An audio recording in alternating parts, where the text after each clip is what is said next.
Hello' ছাত্ৰসকল স্বাগতম জনাইছোঁ আমাৰ ইউটিউব চেনেল এক্সাম গুৰু আছামিজলৈ। গতিকে ছাত্ৰসকল আজি তোমালোকৰ লগত এইটো ভিডিঅ'ত আলোচনা কৰিম যে তোমালোকে যিহেতু ইমান দিন হৈ গ'ল তোমালোকৰ এক্সাম সন্মুখত আহি গ'ল, তাৰ কাৰণে তোমালোকে এতিয়ালৈকে এটাও ইংৰাজীৰ এছে মুখস্থ কৰা নাই, বা যদিও কিছুমানে শিকিছা ইয়'ৰ ডেইলি লাইফ এ স্কুল ইন ফাংচন বা your aim in life discipline বা ফিজিকেল এক্সাৰচাইজ যদিও শিকিছা, কিন্তু যদি এইকেইটাৰ পৰা কমন নপৰে তেতিয়া কি কৰিবা? বা বহুতে ছাত্ৰ-ছাত্ৰীসকলে এতিয়ালৈকে এটা এছেও মুখস্থ কৰা নাই, আৰু এছে মুখস্থ কৰাটো মানে কমন নপৰিবও পাৰে, একদম ডাইৰেক্ট কমন পৰিব বুলি এইটো কোনেও ক'ব নোৱাৰে। গতিকে ছাত্ৰ-ছাত্ৰীসকল তাৰ কাৰণে এটা বিকল্প পদ্ধতি আছে, যিটো এটা আইডিয়া মই তোমালোকক এতিয়া দি দিম। তাৰ পৰাই তোমালোকে যদি এতিয়ালৈকে এটা এছে শিকাও নাই, তাৰ পৰা হ'লেও তোমালোকে 3 মাৰ্ক এটা তোমালোকে এনেই পাবা। যদি ভালকৈ লিখা তেনেহ'লে যদি 6 মাৰ্কছৰ প্ৰশ্ন আহে তেনেহ'লে 6 পাবা বা 5 মাৰ্কছ পাই যাবা, আৰু যদি ভালকৈ নিলিখা অলপ চলপো লেখা তেতিয়াও তোমালোকে 3 নম্বৰ এটা পাবলৈ তোমালোকে নিশ্চয় সক্ষম হ'বা। গতিকে ছাত্ৰ-ছাত্ৰীসকল তাৰ কাৰণে তোমালোকে কি কৰিবা, যিহেতু তোমালোকৰ পৰীক্ষাত অকল এছেই নাহে, এছেৰ লগত এটা অপশ্যন দিব। তোমালোকৰ এনেকুৱা প্ৰশ্ন দেখিছাই যে ষ্টৰি ৰাইটিং, তোমালোকৰ এটা কি আহিব, ষ্টৰি ৰাইটিং আহিব। তাৰ কাৰণে তোমালোকে কি কৰিবা, তোমালোকে এছে যদি কমন পৰে তেতিয়াতো এছে লিখিবা, আৰু যদি নপৰে বা তোমালোকে শিকাই নাই কমন পৰিলে আৰু ক'ৰ পৰা লিখিবা, তোমালোকে কি কৰিবা, ষ্টৰি ৰাইটিংটো লিখিবা। এইটো লিখা একদম ইজি, যদি তোমালোকে ভালদৰে বনাই লিখা তেতিয়া তোমালোকে নিশ্চয় একদম 6ৰ পৰা 6 পাবা। যদি 5 মাৰ্কছৰ আহে তেতিয়া তোমালোকে 5 মাৰ্কছৰ পৰা 5এই পাবা, বা তোমালোকে যদি ভালকৈও নিলিখা তেতিয়াও তোমালোকে 3 মাৰ্কছ এটা লিখিবা। এতিয়া ছাত্ৰ-ছাত্ৰীসকল তোমালোকে ষ্টৰিটো লিখিবা কেনেকৈ, ধৰি লোৱা এই 2 নম্বৰটো যে a hungry fox sees a crow' with a piece of meat.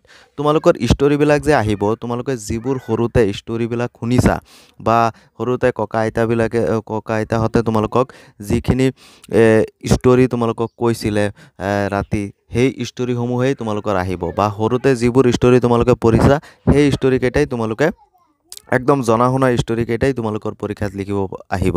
গতিকে তাৰ কাৰণে কি কৰিবা, তোমালোকে ষ্টৰিটো লিখাৰ আগতে ধৰি ল'লোঁ এই 2 নম্বৰটো, এইটো ইম্পৰ্টেণ্ট আছে এইবাৰ 2024ৰ বাবে, যে এ হাংগ্ৰি ফক্স। ষ্টৰিটো লিখাৰ আগতে প্ৰথমতে তোমালোকে কি কৰিবা, মাৰ্কছ কেনেকৈ পাবা তোমালোকে চাই লোৱা।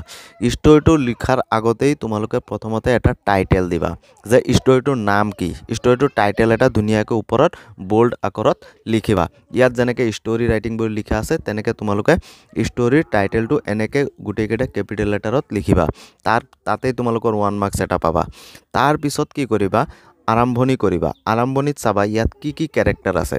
ধৰি লোৱা এইটো ষ্টৰিত আছে কেৰেক্টাৰ আছে যে এ হাংগ্ৰি ফক্স, এটা ফক্স আছে আৰু এটা কি আছে, ক্ৰ' আছে, কাউৰী আছে।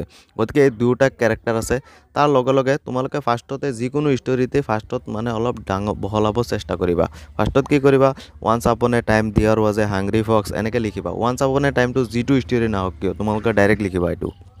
তাৰপিছত তোমালোকে এই হাংগ্ৰি ফক্সটো যে তাৰ বিষয়ে কিবা এটা লিখিবা। তাৰ বিষয়ে তোমালোকে কিবা এটা ইন্ট্ৰডাকশ্যন দিবা, যে সি ক'ৰ পৰা আহিছে, ক'ত থাকে, তাৰ জাগাটো কি, লোকেশ্যনটো কি, যে এটা ঘন জংঘল, এনেকুৱা ধৰণে তোমালোকে লিখিবা। তাৰপিছত তোমালোকে ক্ৰ' যিটো আছে এইটো এটা কেৰেক্টাৰ, এই ক্ৰ'টোৰো আৰু এটা ইন্ট্ৰডাকশ্যন দিবা।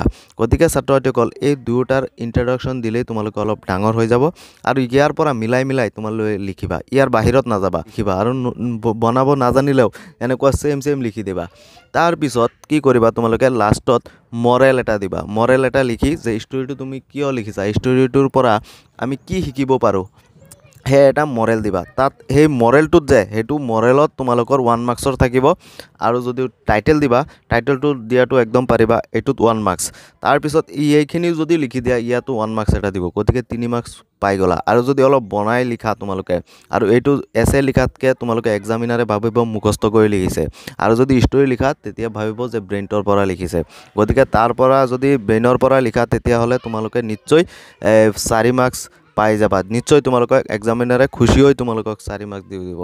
গতিকে ছাত্ৰ-ছাত্ৰীসকল তোমালোকে বুজি পালাই যে ষ্টৰিটো কিমান গুৰুত্বপূৰ্ণ তোমালোকৰ মেট্ৰিক ফাইনেলৰ কাৰণে। তাৰপিছত এইটো 12 ফুল, এইটো চাব পাৰা, যে 12জন মূৰ্খ আছিলে, সিহঁতে নিজকে গণিব পৰা নাছিলে, সেইটো শিকিব পাৰা। এই দুটা তোমালোকে ভালদৰে প্ৰেক্টিছ কৰিবা। তাৰপিছত আৰু এটা আছে ইয়াত চোৱা, 9 নম্বৰ যিটো আছে যে এই স্পীডি কাৰ, এইটো ইম্পৰ্টেণ্ট প্ৰশ্ন। গতিকে ছাত্ৰ-ছাত্ৰীসকল তোমালোকে বুজি পালাই যে ষ্টৰিটো কিমান গুৰুত্বপূৰ্ণ। তাৰ কাৰণে তাৰ কাৰণে তোমালোকে ষ্টৰিটোৱে লিখিবা গতিকে ছাত্ৰ ছাত্ৰীসকল আজিৰ ভিডিঅ'টো আছিল ইমানেই যদি ভিডিঅ'টো চাই অলপো ভাল পালা বা উপকৃত হ'লা তেনেহ'লে ভিডিঅ'টোত এটা লাইক কৰি দিবা আৰু আমাৰ চেনেলত যদি নতুনকৈ আহিছা তেনেহ'লে প্লিজ আমাৰ চেনেলটো ছাবস্ক্ৰাইব কৰি দিবা